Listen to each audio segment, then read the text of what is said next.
ನಮಸ್ಕಾರ. ನನ್ನ ಹೆಸರು ಅಜ್ಜಪ್ಪ ಡಿ, ಸಹ ಶಿಕ್ಷಕರು, ಸಮಾಜ ವಿಜ್ಞಾನ ವಿಷಯ, ಶ್ರೀ ಮಲ್ಲೇಶ್ವರ ಪ್ರೌಢಶಾಲೆ ಮಾರವಳ್ಳಿ, ಶಿಕಾರಿಪುರ ತಾಲೂಕು, ಶಿವಮೊಗ್ಗ ಜಿಲ್ಲೆ. ವಿದ್ಯಾರ್ಥಿಗಳೇ, ನಮಗೆ ಸರ್ವೇ ಸಾಮಾನ್ಯವಾಗಿ ಈಗ ನೀವು 8ನೇ ತರಗತಿಯಲ್ಲಿ ಅಧ್ಯಯನವನ್ನು ಮಾಡ್ತಾ ಇದ್ದೀರಾ. 5, 6 ಮತ್ತು 7ನೇ ತರಗತಿಯಲ್ಲೂ ಕೂಡ ಸಮಾಜ ವಿಜ್ಞಾನವನ್ನು ಅಧ್ಯಯನವನ್ನು ಮಾಡಿದ್ದೀರಾ. ಹಾಗೆಯೇ 8ನೇ ತರಗತಿಯಲ್ಲೂ ಕೂಡ ಸಮಾಜ ವಿಜ್ಞಾನ ಅಂತಕ್ಕಂಥದ್ದನ್ನು ನಾವಿಲ್ಲಿ ತಿಳ್ಕೋಬೇಕಾಗುತ್ತೆ. ಸಮಾಜ ವಿಜ್ಞಾನದಲ್ಲಿ ಪ್ರಮುಖವಾಗಿ 6 ವಿಷಯಗಳನ್ನು ಇದು ಒಳಗೊಂಡಿರುತ್ತೆ. ಆದರೆ 5, 6 ಮತ್ತು 7ನೇ ತರಗತಿಯಲ್ಲಿ ಕಡಿಮೆ ವಿಷಯಗಳನ್ನು ನಾವು ಗಮನಿಸ್ತೀವಿ. ಇಲ್ಲಿ ಬಂದಂಥ ಸಂದರ್ಭದಲ್ಲಿ 6 ವಿಷಯಗಳನ್ನು ಅಧ್ಯಯನವನ್ನು ಮಾಡ್ತೀವಿ. ಆ 6 ವಿಷಯಗಳನ್ನು ನಾವು ಗಮನಿಸೋದಾದ್ರೆ, 1 ಇತಿಹಾಸ, 2 ರಾಜ್ಯಶಾಸ್ತ್ರ, 3 ಸಮಾಜಶಾಸ್ತ್ರ, 4 ಭೂಗೋಳ, 5 ವ್ಯವಹಾರ ಅಧ್ಯಯನ, ಹಾಗೆಯೇ ಅರ್ಥಶಾಸ್ತ್ರ. ಇವು ಪ್ರಮುಖವಾಗಿರ್ತಕ್ಕಂತಹ ಸಮಾಜ ವಿಜ್ಞಾನದಲ್ಲಿ 6 ವಿಭಾಗಗಳನ್ನು ನಾವು ಕಾಣ್ತಾ ಇದ್ದೀವಿ. ಆ ಒಂದು 6 ಭಾಗಗಳಲ್ಲಿ ಮೊದಲನೇದಾಗಿರ್ತಕ್ಕಂಥದ್ದು ಇತಿಹಾಸ. ಈಗ ಅಲ್ಲೇ ಮಕ್ಕಳೇ, ನೀವು 5, 6 ಮತ್ತು 7ನೇ ತರಗತಿಯಲ್ಲಿ ಇತಿಹಾಸವನ್ನು ಅಧ್ಯಯನವನ್ನು ಮಾಡಿದ್ದೀರಾ. ಹಾಗೆಯೇ ಇಲ್ಲೂ ಕೂಡ ನಾವು ಗಮನಿಸೋದಾದರೆ, ಮಕ್ಕಳಿಗೆ ಯಾರಾದರೂ ಇತಿಹಾಸ ಅಂದರೆ ಏನು ನೀವು ಹೇಳಪ್ಪ? Yes, very good. ಇತಿಹಾಸ ಅಂತಂದರೆ ಗತಕಾಲದ ಘಟನೆಗಳನ್ನು ನೈಜವಾಗಿ ಅಧ್ಯಯನವನ್ನು ಮಾಡ್ತಕ್ಕಂತಹ ಒಂದು ಪ್ರಕ್ರಿಯೆ. ಇದನ್ನು ನಾವೇನಂತ ಕರಿತೀವಿ? ಇತಿಹಾಸ ಅಂತ ಕರಿತೀವಿ. ಅಂದರೆ ಇತಿಹಾಸವು ಗತಿಸಿ ಹೋಗಿರ್ತಕ್ಕಂತಹ, ಅಂದರೆ ನಡೆದು ಹೋಗಿರ್ತಕ್ಕಂತಹ ಒಂದು ಅಂಶಗಳನ್ನು ಅಥವಾ ರಾಜ ಮಹಾರಾಜರು ಏನಿದ್ದಾರೆ ಅವರ ಬಗ್ಗೆ ಸಂಪೂರ್ಣವಾಗಿರ್ತಕ್ಕಂಥ ಒಂದು ಮಾಹಿತಿಯನ್ನು ನೀಡ್ತಕ್ಕಂಥದ್ದು ಏನಿದೆ ಅದನ್ನು ನಾವು ಗತಿಸಿ ಹೋದ ಸಂಗತಿಗಳು, ಹಿಂದೆ ನಡೆದಿರ್ತಕ್ಕಂಥ ಸಂಗತಿಗಳನ್ನು ನಾವು ಇವತ್ತು ಅಧ್ಯಯನವನ್ನು ಮಾಡ್ತಕ್ಕಂಥದ್ದನ್ನೇ ನಾವು ಏನಂತ ಕರಿತೀವಿ? ಇತಿಹಾಸ ಅಂತ ಕರಿತೀವಿ. ಹಾಗಾದ್ರೆ ಇಲ್ಲಿ ಇತಿಹಾಸವನ್ನ ಅಧ್ಯಯನವನ್ನ ಮಾಡಬೇಕಾದ್ರೆ ಮಕ್ಕಳೇ, ಒಂದು ಆಧಾರ ಅಂತಕ್ಕಂಥದ್ದು ಪ್ರಮುಖವಾಗಿ ಬೇಕಾಗುತ್ತೆ. ಏನ್ ಬೇಕಾಗುತ್ತೆ? ಆಧಾರ ಅಂತಕ್ಕಂಥದ್ದು ಬೇಕಾಗುತ್ತೆ. ಆಧಾರಗಳಿಲ್ಲದೆ ಯಾವುದೇ ಒಂದು ಇತಿಹಾಸವನ್ನ ನಾವು ಅಧ್ಯಯನವನ್ನ ಮಾಡಲಿಕ್ಕೆ ಸಾಧ್ಯನೇ ಇಲ್ಲ. ಒಪ್ಕೋಬಹುದಾ? ಹೌದು ತಾನೆ? ಅಂದ್ರೆ ಇಲ್ಲಿ ಆಧಾರಗಳನ್ನು ಬಳಸಿಕೊಂಡು ಇತಿಹಾಸವನ್ನ ಬರೆಯಲಾಗುತ್ತದೆ. ಒಂದು ಇತಿಹಾಸ ಬರಿಬೇಕನ್ನೋದಾದ್ರೆ ನಮಗೆ ಮುಖ್ಯವಾಗಿ ಬೇಕಾಗಿರ್ತಕ್ಕಂಥದ್ದು ಯಾವುದು? ಆಧಾರಗಳು. ಆಧಾರಗಳನ್ನು ನಾವು ಗಮನಿಸೋದಾದ್ರೆ ನಾಣ್ಯಗಳಾಗಿರ್ಬೋದು, ದೇವಾಲಯಗಳಾಗಿರ್ಬೋದು, ಕಟ್ಟಡಗಳಾಗಿರ್ಬೋದು, ಅಥವಾ ಹಿಂದಿನವರು ಬಿಟ್ಟು ಹೋಗಿರ್ತಕ್ಕಂತಹ ಕುರುಹುಗಳೇನಿದ್ದಾವೆ ಆ ಕುರುಹುಗಳನ್ನ ಆಧಾರವಾಗಿಟ್ಟುಕೊಂಡೇ ನಾವು ಇತಿಹಾಸವನ್ನ ಬರಿಬೇಕಾಗುತ್ತೆ.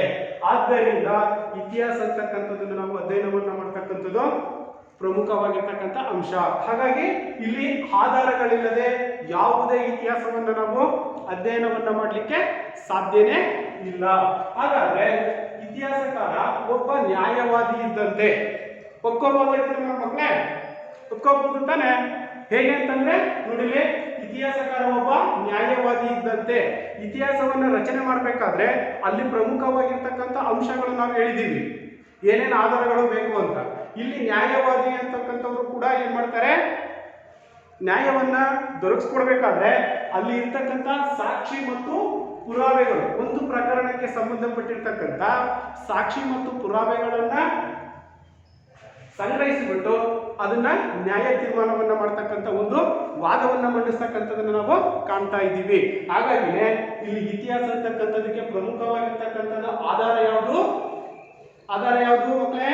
ಹಾಗಾದ್ರೆ ಇತಿಹಾಸ. ಇತಿಹಾಸ ಇಲ್ಲದೆ ಇದ್ರೆ ನಾವು ಆಧಾರಗಳನ್ನ ಅಥವಾ ಆಧಾರಗಳಿಲ್ಲದೆ ಒಂದು ಇತಿಹಾಸವನ್ನ ಅಧ್ಯಯನವನ್ನ ಮಾಡಲಿಕ್ಕೆ ಸಾಧ್ಯನೇ ಇಲ್ಲ.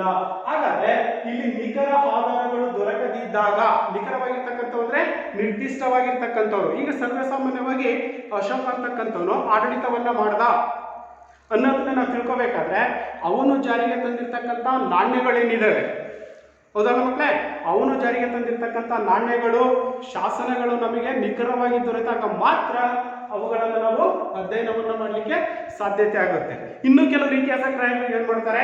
ಊಹೆಗಳ ಮೂಲಕ ಜಸ್ಟ್ ಹಿಂಗೆ ಹೋಗಿ ಹಿಂಗೆ ಮಾಡಿದ್ದಾರೆ ಅಥವಾ ಹಿಂಗೆ ಆಡಳಿತವನ್ನ ಮಾಡ್ತಾ ಇದ್ರು ಅಂತಕ್ಕಂಥ ಒಂದು ಅಂಶವನ್ನು ಮಾತ್ರ ನಾವಿಲ್ಲಿ ಗಮನಿಸ್ತಾ ಇದ್ದೀವಿ. ಅಂದ್ರೆ ಆಧಾರಗಳ ಮೇಲೆ ಮಾಡಲಾಗ್ತಕ್ಕಂಥದ್ದು, ಊಹೆಗಳನ್ನು ಕೂಡ ಮಾಡಲಾಗ್ತಕ್ಕಂಥದ್ದು. ಇನ್ನು ನಾವು ಬೇರೆ ಬೇರೆ ಇತಿಹಾಸಕಾರರು ಭಿನ್ನ ಭಿನ್ನ ದೃಷ್ಟಿಕೋನಗಳಲ್ಲಿ, ಮಕ್ಕಳೇ ಇಲ್ಲಿ ಇತಿಹಾಸವನ್ನ ಏನ್ ಮಾಡಿದ್ದಾರೆ, ಬೇರೆ ಬೇರೆ ಇತಿಹಾಸಕಾರರು ಅವರ ಅನುಕೂಲಕ್ಕೆ ತಕ್ಕಂತೆ ಇತಿಹಾಸವನ್ನ ನಾವು ಏನ್ ಮಾಡಿದೀವಿ, ಅವರ ದೃಷ್ಟಿಕೋನದಲ್ಲೇ ಭಿನ್ನ ಭಿನ್ನವಾಗಿರ್ತಕ್ಕಂಥ ದೃಷ್ಟಿಕೋನಗಳ ಮೂಲಕ ಅವರು ಇತಿಹಾಸವನ್ನ ರಚನೆ ಮಾಡಿರ್ತಕ್ಕಂಥದ್ದನ್ನು ಕೂಡ ನಾವಿಲ್ಲಿ ಗಮನಿಸಬಹುದಾಗಿದೆ. ಹಾಗಾದ್ರೆ ನೆಕ್ಸ್ಟ್ ಆಧಾರ ಎಂದರೇನು, ಯಾರು ಹೇಳ್ತೀರಾ ಮಕ್ಕಳೇ? ಆಧಾರ ಎಂದರೇನು ಯಾರಾದ್ರೂ ಹೇಳ್ತೀರಾ? ಎಸ್ ಹೇಳಿ, ವೆರಿ ಗುಡ್. ಅಂದ್ರೆ ಆಧಾರ ಎಂದರೇನು ನೀವು ಹೇಳಿ. ಎಸ್ ನೀವು ಹೇಳಿ. S right. ಆಧಾರಗಳು ಎಂದರೆ ಇತಿಹಾಸ ರಚನೆಗೆ ಬೇಕಾಗುವ ಮೂಲ ಸಾಮಗ್ರಿಗಳೇನಿದಾವೆ, ಈ ಮೂಲ ಸಾಮಗ್ರಿಗಳನ್ನೇ ನಾವೇನಂತ ಕರಿತೀವಿ, ಆಧಾರಗಳು ಎಂಬುದಾಗಿ ಕರೆಯಲಾಗುತ್ತದೆ. ಅರ್ಥ ಆಯ್ತಾ ಮಕ್ಕಳೇ? ಇನ್ನೂ ಒಂದ್ಸರಿ ಹೇಳ್ತೀನಿ. ಇಲ್ಲಿ ಆಧಾರಗಳು ಎಂದರೇನು? ಆಧಾರಗಳು ಎಂದರೆ ಇತಿಹಾಸ ರಚನೆಗೆ ಬೇಕಾಗುವ ಮೂಲ ಸಾಮಗ್ರಿಗಳು. ಆದ್ರೆ ಇಲ್ಲಿ ಮೂಲ ಸಾಮಗ್ರಿಗಳು ಯಾವ್ಯಾವ ಅಂತ ಈಗ ಆಲ್ರೆಡಿ ನಾವು ತಿಳ್ಕೊಂಡಿದ್ದೀವಿ. ಯಾವಿರ್ಬೋದು?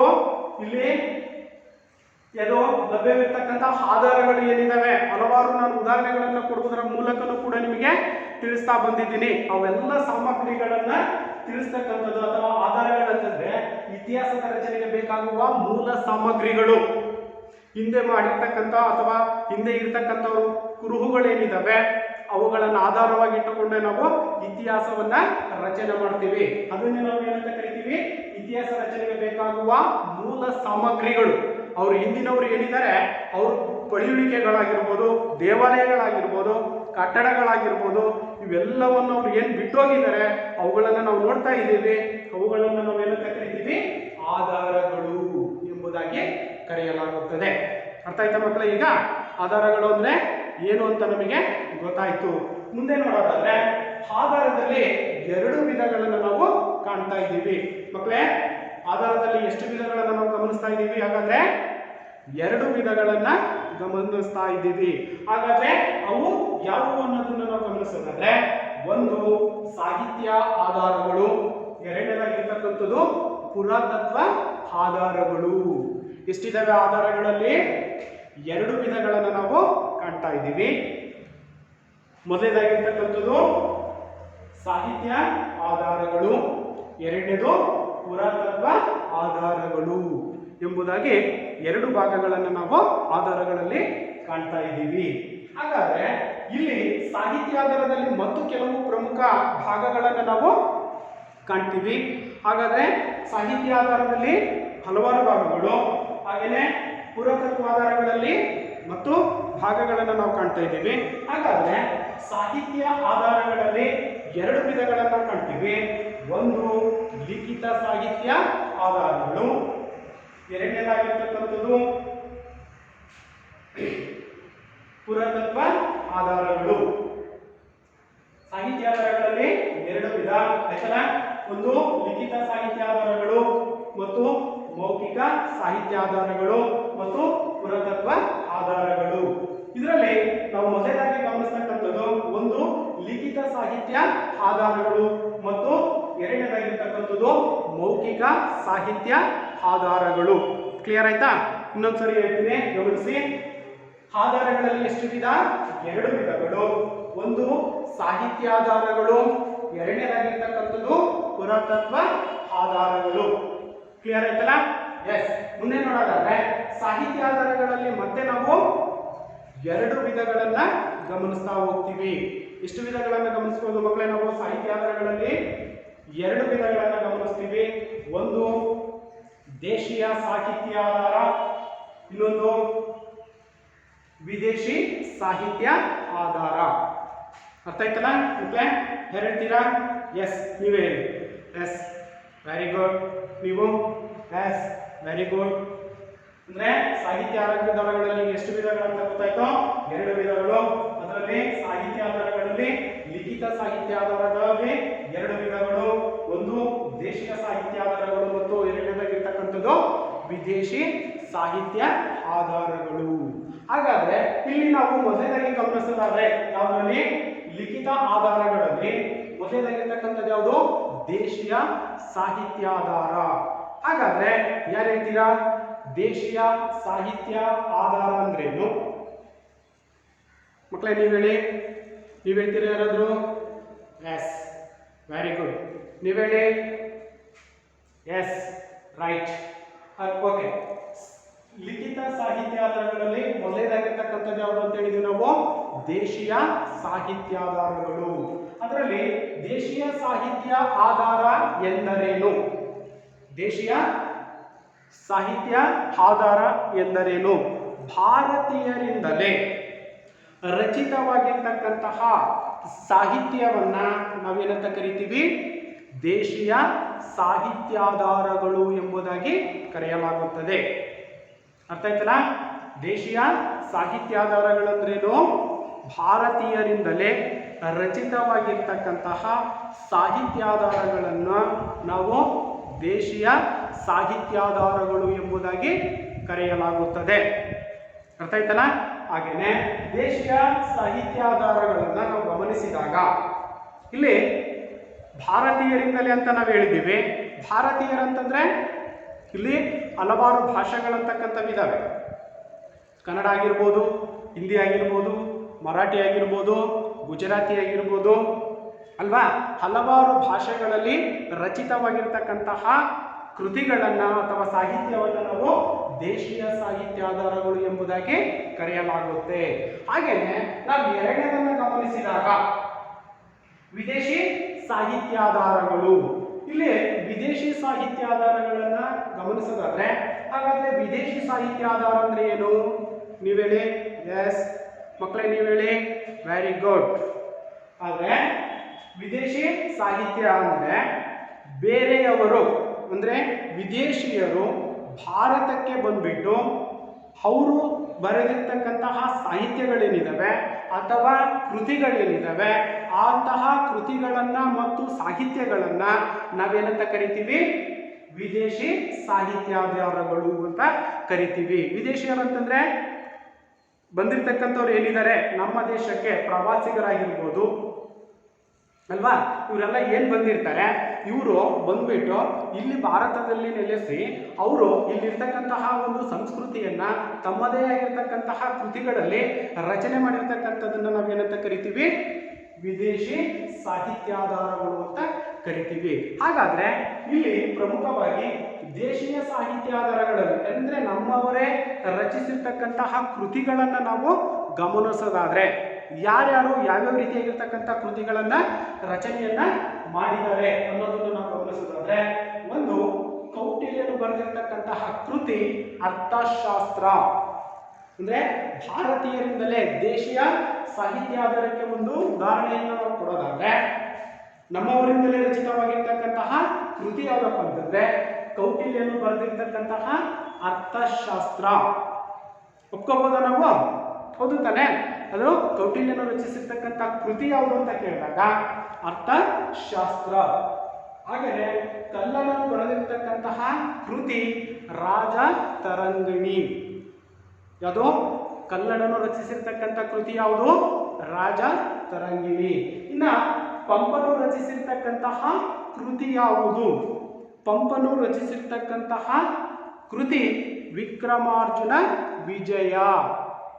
ಪಂಪನು ರಚಿಸಿರ್ತಕ್ಕಂಥ ಕೃತಿ ಯಾವುದು ಹಾಗಾದ್ರೆ? ವಿಕ್ರಮಾರ್ಜುನ ವಿಜಯ. ಇವು ದೇಶೀಯ ಸಾಹಿತ್ಯಗಾರರು ರಚನೆ ಮಾಡಿರ್ತಕ್ಕಂತಹ ಕೃತಿಗಳು. ಇನ್ನು ಸಾಕಷ್ಟು ಕೃತಿಗಳನ್ನು ನಾವು ತಿಳ್ಕೋಬಹುದಾಗಿದೆ. ನಂತರ ಲಿಖಿತ ಸಾಹಿತ್ಯ ಆಧಾರಗಳಲ್ಲಿ ಎರಡನೇದಾಗಿರ್ತಕ್ಕಂಥದ್ದು ಯಾವುದು? ವಿದೇಶಿ ಸಾಹಿತ್ಯ ಆಧಾರವನ್ನು ನಾವು ಗಮನಿಸಿದ್ದೀವಿ. ಹಾಗೇನೆ ಅಲ್ಲಿ ಯಾವ ಒಂದು ಕೃತಿಗಳು ಅಂತಕ್ಕಂಥವು ರಚನೆಯಾಗಿದ್ದು ಅನ್ನೋದನ್ನು ನಾವು ಗಮನಿಸೋದಾದ್ರೆ ಇಲ್ಲಿ ಮೆಗಾಸ್ಥಾನಿಸನು ಬರೆದಿರ್ತಕ್ಕಂತಹ ಇಂಡಿಕಾ. ಮೆಗಾಸ್ಥಾನಿಸನು ಬರೆದಿರ್ತಕ್ಕಂತಹ ಗ್ರಂಥ ಯಾವುದು? ಇಂಡಿಕಾ. ಇದನ್ನು ಯಾವ ಸಾಹಿತ್ಯದಲ್ಲಿ ನಾವು ಗಮನಿಸ್ತೀವಿ? ವಿದೇಶಿಯರು ಬರೆದಿರ್ತಕ್ಕಂತಹ ಕೃತಿಗಳಲ್ಲಿ ಪ್ರಮುಖವಾಗಿರ್ತಕ್ಕಂಥ ಕೃತಿಯನ್ನು ನಾವು ಗಮನಿಸಿದ್ರೆ ಮೆಗಾಸ್ಥಾನಿಸನು ಬರೆದಿರ್ತಕ್ಕಂತಹ ಕೃತಿ ಯಾವುದು ಹಾಗಾದ್ರೆ? ಇಂಡಿಕಾ. ಇಂಡಿಕಾ ಅಂತಕ್ಕಂಥ ಒಂದು ಗ್ರಂಥವನ್ನ ಭಾರತಕ್ಕೆ ಅವನು ಬಂದ್ಬಿಟ್ಟು ಬರವಣಿಗೆಯನ್ನ ಮಾಡಿದ ಅಥವಾ ಸಾಹಿತ್ಯವನ್ನ ರಚಿಸಿದ. ಹಾಗೆಯೇ ಯುಎನ್ಎಚ್ಆರ್ ಅನ್ನು ಬರೆದಿರ್ತಕ್ಕಂತಹ ಕೃತಿ ಯಾವುದು? ಸಿಯುಕಿ ಅಂತಕ್ಕಂಥ ಕೃತಿಯನ್ನ ಯುಎನ್ಎಚ್ಆರ್ ರಚಿಸಿದನು. ಹಾಗೇನೆ ವಿದೇಶಿ ಸಾಹಿತ್ಯದಲ್ಲಿ ಇನ್ನೊಬ್ಬರು ಪ್ರಮುಖರಾಗಿರ್ತಕ್ಕಂಥವ್ರು ನಾವು ಗಮನಿಸಿದ್ರೆ ಟಾಲೆಮಿ ಅಂತಕ್ಕಂಥವ್ರು ಕೂಡ ಏನ್ ಮಾಡಿದ್ರು? ಜಿಯೋಗ್ರಫಿ ಅಂತಕ್ಕಂಥ ಒಂದು ಕೃತಿಯನ್ನ ರಚನೆಯನ್ನ ಮಾಡಿದ್ರು. ಏನ್ ಮಾಡಿದ್ರು? ಟಾಲೆಮಿ ಅಂತಕ್ಕಂತಹ ಒಬ್ಬ ರಚನಾಕಾರರು ಅಥವಾ ವಿದೇಶಿ ಸಾಹಿತ್ಯಕಾರರು ಜಿಯೋಗ್ರಫಿ ಅಂತಕ್ಕಂಥ ಒಂದು ಕೃತಿಯನ್ನ ರಚನೆಯನ್ನ ಮಾಡಿದ್ರು. ಇವು ಪ್ರಮುಖವಾಗಿರ್ತಕ್ಕಂತಹ ಲಿಖಿತ ಸಾಹಿತ್ಯ ಆಧಾರಗಳಲ್ಲಿ ಮೊದಲನೇದಾಗಿರ್ತಕ್ಕಂಥದ್ದು ದೇಶೀಯ ಸಾಹಿತ್ಯಾಧಾರಗಳನ್ನು ನಾವು ಗಮನಿಸಿದ್ವಿ ಮತ್ತು ವಿದೇಶಿ ಸಾಹಿತ್ಯಾಧಾರಗಳನ್ನು ಕೂಡ ಗಮನಿಸಿದ್ದೀವಿ. ಅರ್ಥ ಆಯ್ತಲ್ಲ ಮಕ್ಕಳೇ? ಅರ್ಥ ಆಯ್ತಲ್ಲ? Okay, right. ಹಾಗಾದ್ರೆ ಇಲ್ಲಿ ಪ್ರಮುಖವಾಗಿರ್ತಕ್ಕಂಥದ್ದು ಸಾಹಿತ್ಯ ಆಧಾರಗಳಲ್ಲಿ ಎರಡು ವಿಧಗಳಲ್ಲಿ ಇನ್ನೊಂದು ಪುರಾತತ್ವ ಆಧಾರಗಳನ್ನು ಕೂಡ ನಾವು ಗಮನಿಸಿದ್ವಿ. ಅದರಲ್ಲಿ ಲಿಖಿತ ಸಾಹಿತ್ಯಾಧಾರಗಳು ಮುಗಿತು. ನೆಕ್ಸ್ಟ್ ಮೌಖಿಕ ಸಾಹಿತ್ಯಾಧಾರಗಳು. ಇದು ಬಹಳಷ್ಟು ಪ್ರಮುಖವಾಗಿರ್ತಕ್ಕಂಥದ್ದು. ಹೌದಲ್ವಾ ಮಕ್ಕಳೇ?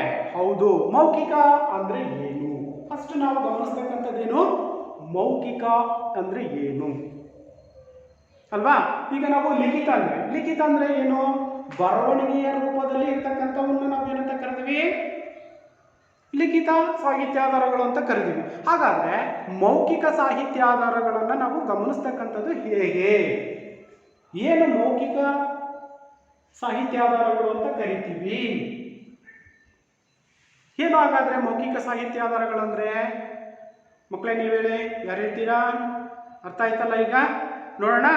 ಎಸ್, ಲಿಖಿತ ಸಾಹಿತ್ಯಾಧಾರಗಳು ಅಂದ ತಕ್ಷಣಕ್ಕೆ ನಮಗೆ ನೆನಪು ಬರ್ತಕ್ಕಂಥದ್ದು ಯಾವುದು? ಬರವಣಿಗೆಯ ರೂಪದಲ್ಲಿ ಇರ್ತಕ್ಕಂತಹ ಕೃತಿಗಳು ಅಥವಾ ಸಾಹಿತ್ಯವನ್ನ ಲಿಖಿತ ಸಾಹಿತ್ಯಾಧಾರಗಳು ಅಂತ ಕರೆದ್ವಿ. ಹಾಗಾದ್ರೆ ಮೌಖಿಕ ಸಾಹಿತ್ಯಾಧಾರಗಳು ಅಂತಂದ್ರೆ ಜನರಿಂದ ಒಬ್ಬರಿಗೆ ತಿಳಿಸ್ತಕ್ಕಂಥದನ್ನೇ ನಾವು ಏನಂತ ಕರಿತೀವಿ? ಮೌಖಿಕ ಸಾಹಿತ್ಯಾಧಾರಗಳು ಅಂತ ಕರಿತೀವಿ. ಏನ್ ಹೇಳಿ? Very good. ಒಬ್ಬರಿಂದ ಒಬ್ಬರಿಗೆ, ಬಾಯಿಂದ ಬಾಯಿಗೆ ತಿಳಿಸ್ತಕ್ಕಂಥದ್ದೇನಿದೆ ಇದನ್ನು ನಾವು ಮೌಖಿಕ ಸಾಹಿತ್ಯಾಧಾರಗಳು ಎಂಬುದಾಗಿ ಕರೆಯಲಾಗುತ್ತದೆ. ಅರ್ಥ ಆಯ್ತಾ ಮಕ್ಕಳೇ? ಈಗ ಅರ್ಥ ಆಯ್ತಲ್ಲ? ಸಾಹಿತ್ಯ ಆಧಾರಗಳಲ್ಲಿ ಮೌಖಿಕ ಸಾಹಿತ್ಯ ಆಧಾರಗಳು, ಅದರಲ್ಲಿ ನಾವು ಜಾನಪದ ಗೀತೆಗಳನ್ನು ಕಾಣ್ತೀವಿ, ಹಾಗೇನೆ ಲಾವಣಿಗಳನ್ನು ಕಾಣ್ತೀವಿ, ಹಾಗೇನೆ ಕಥೆಗಳನ್ನು ಕಾಣ್ತೀವಿ. ಸಾಕಷ್ಟು ಸಿನಿಮಾ ಕಥೆಗಳನ್ನು ಕೂಡ ನಾವು ಗಮನಿಸಬಹುದು. ನೋಡ್ಬೋದಲ್ಲ? ಮೌಖಿಕ ಆಧಾರಗಳಿಗೆ ಸಂಬಂಧಪಟ್ಟಂತೆ ನೀಲಾಂಬರಿ ಅಂತಕ್ಕಂತಹ ಒಂದು ಸಿನಿಮಾ ಅಂತಕ್ಕಂಥದ್ದು ಇದೆ.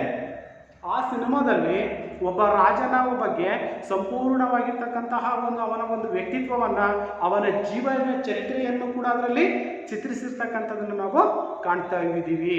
ಇದನ್ನು ನಾವು ಏನಂತ ಕರಿತೀವಿ? ಮೌಖಿಕ ಸಾಹಿತ್ಯ ಆಧಾರಗಳು ಎಂಬುದಾಗಿ ಕರೆಯಲಾಗುತ್ತದೆ. ಅರ್ಥ ಆಯ್ತಾ ಮಕ್ಕಳೇ? ಅಂದರೆ ಜಾನಪದ ಕಥೆಗಳು ಮತ್ತು ಲಾವಣಿಗಳನ್ನು ಹಾಡುವುದರ ಮೂಲಕ ನಾವು ಈ ಒಂದು ಮೌಖಿಕ ಸಾಹಿತ್ಯ ಆಧಾರಗಳನ್ನು ಗಮನಿಸ್ತಾ ಇದ್ದೀವಿ.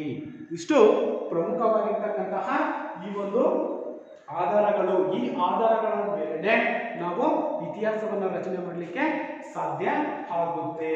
ಅರ್ಥ ಆಯ್ತಲ್ಲ? ಈಗ ಒಂದು ಸಾಹಿತ್ಯ ಆಧಾರಗಳು ಮುಗಿತು, ಅದರಲ್ಲಿ ಮತ್ತೆ ಬರ್ತಕ್ಕಂತಹ ಲಿಖಿತ ಸಾಹಿತ್ಯ ಆಧಾರಗಳ ವಿಧಗಳು ಅದೊಂದು ಮುಗಿತು.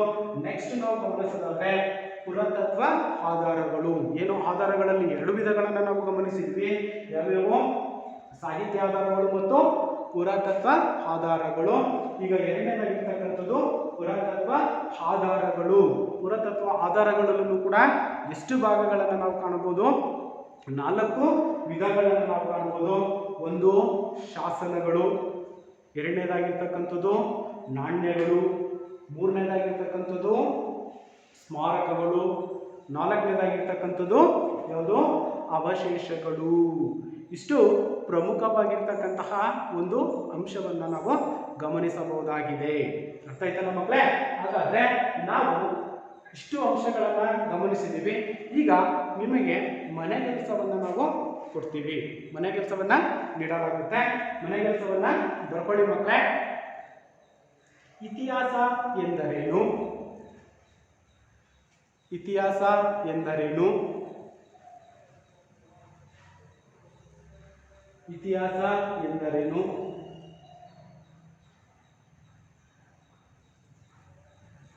ಇತಿಹಾಸ ಎಂದರೇನು? ಆಧಾರಗಳು ಎಂದರೇನು?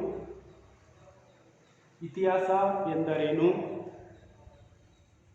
ಆಧಾರಗಳು ಎಂದರೇನು?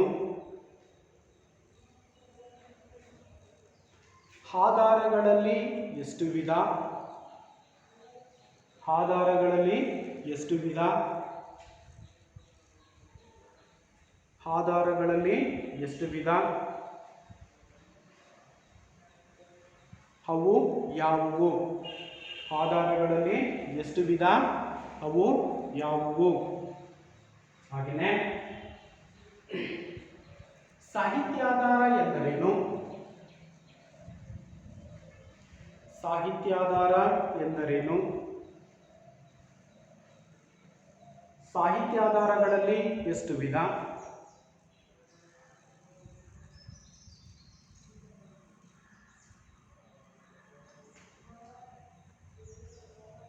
ಸಾಹಿತ್ಯಾಧಾರ ಎಂದರೇನು? ಸಾಹಿತ್ಯಾಧಾರಗಳಲ್ಲಿ ಎಷ್ಟು ಆಯ್ತಲ್ಲ.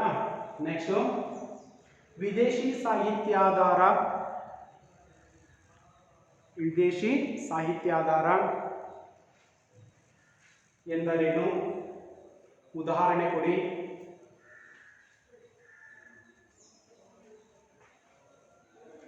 ದೇಶೀಯ ಸಾಹಿತ್ಯಾಧಾರ ಎಂದರೇನು?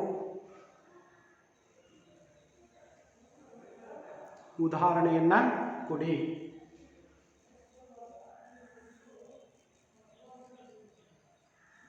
ದೇಶೀಯ ಸಾಹಿತ್ಯಾಧಾರ ಎಂದರೇನು? ಉದಾಹರಣೆಯನ್ನು ಕೊಡಿ. ಧನ್ಯವಾದಗಳು.